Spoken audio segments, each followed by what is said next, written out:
Yan, for today's video naman, mag-install tayo ng kuryente dito sa bahay na to. Kung papansin nyo nga rito, wala pa tong kesame. Yan, bago to pa kesame ha, kailangan ma-install natin yung ating mga wiring para sa ating pin light, cob light, tsaka sa center light. Yan, papansin nyo ito is 1 gang lang yan, gagawin natin siyang 3 gang. Yan yung ating gagawin ditong installation dito sa ito sa CR. Lalagyan din natin to ng abangan natin to ng exhaust tsaka isang ilaw kasabay na yung pagpinindot. Ito isa pang kwarto. Yan, lalagyan natin yan ng outlet tsaka ng switches. Yan. Dito yung outlet niya sa kabilang to. Ayan. May mga nakabang siya. Lalagyan lang natin siya ng mga wiring. Ayan. Ito na natin yung mga gamit. Ayan. Kulang pa yan. Pero susunod, dadagdagan pa yan. Pati nga pala itong pinakasalas saka yung kitchen, ilalagyan din natin ng estila yan para sa kesamihan na rin yan. Kaya lalagyan din natin yan ng installation. Bago ko umakyat sa taas, maglalagay muna ako ng mga wiring sa flexible. Sinukot ko na rin yan individual para hindi na ako mahirap pa akyat taas dahil ako lang mag-isa nag-install dito ng kuryente. Kung papasin nyo, nagtataging ako dito dahil gawa nga na ay isang kulay lang yung ating ginagamit ditong wire. Ayan, para sa ating ilaw, gumamit tayo dyan ng number 14 na stranded wire. Isang kulay nga lang siya. Kaya nilagyan ko siya ng tagging.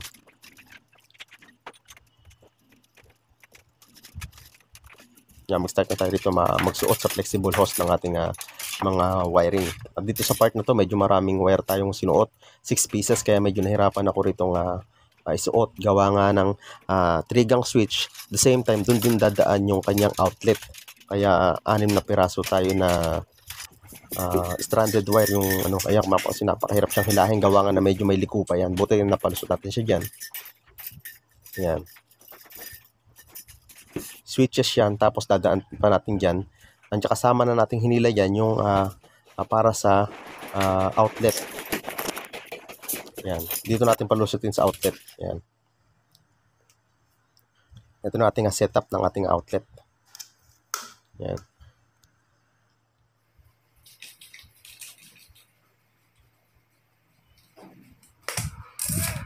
Oh.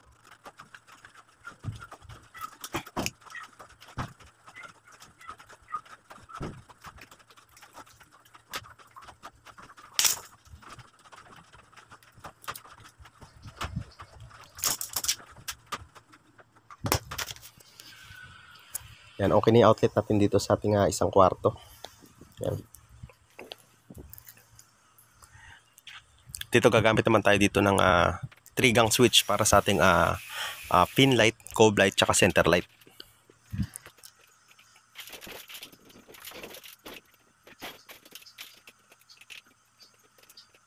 Iaabang ko lang muna itong mga flexible hose para pagka nagkesame, nakaabang na to o hindi na tayo mahihirapan sa pag-istila. Yan, mauna na ako sa magkikesame, kaya kailangan maunahan natin sila para hindi na tayo mahirapan na susuot pa tayo dyan sa pinakasiling na yan. Kaya kailangan mauna talaga ang wiring bago mag-istila ng ceiling.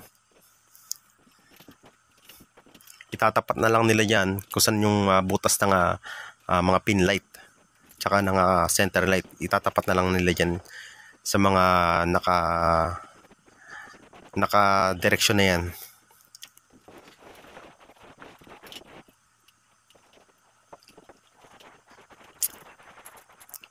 Yan, tinatap ko na nga rin dito yung mga connection niya.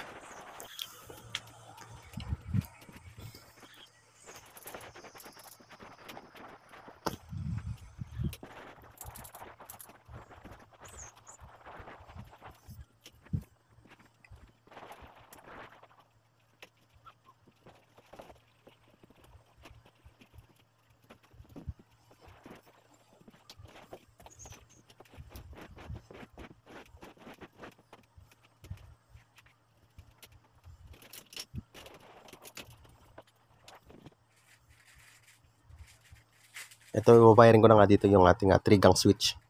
Sa pag-wiring na to, madali lang naman. Kahit sa left and right yan, pwede kayo magsimula mag-wiring.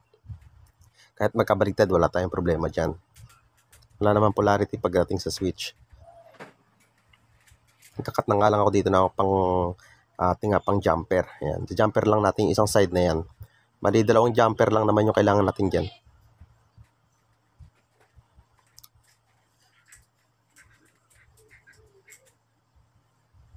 Yan, kahit saan nga, sabi ko nga, kahit saan pwede tayo mag-jump dyan. Yan, basta mapag-connect lang natin yung tatlong outlet, tatlong switches na yan. Kailangan ma-connect lang natin siya.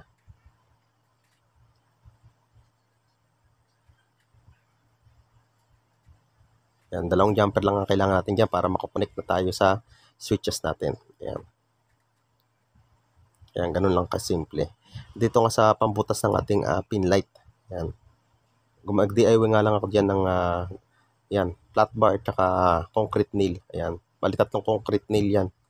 DIY ko siyang ganyan para pambutas dun sa ating Hardiplex o sa ating smartboard. Yan.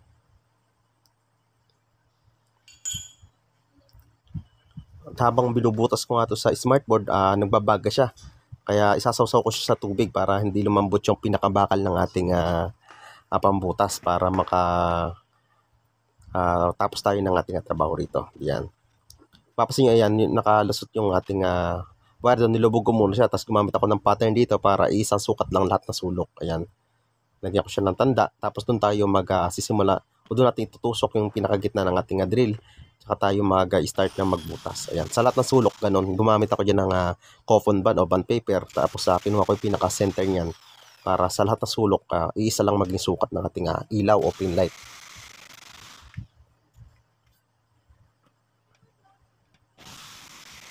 Yan, para magkaroon lang tayo ng guide. Ayan, gumamit muna ako dyan ng barena. Ayan, pagka mayroon na tayong guide, ayan, pwede natin gumamit na ng plies. Ayan. Malambot na lang naman yan at hindi na tayo masisibakan pa ng board gawa nga na mayroon na tayong guide. Ayan.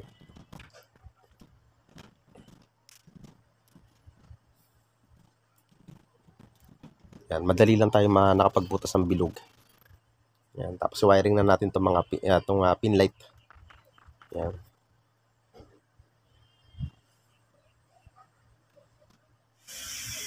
At ito na nga yung ating finished product. Ayan, papasin yan. Ayan, nakakesame na rin. Ito na yung ating mga inistila na ilaw.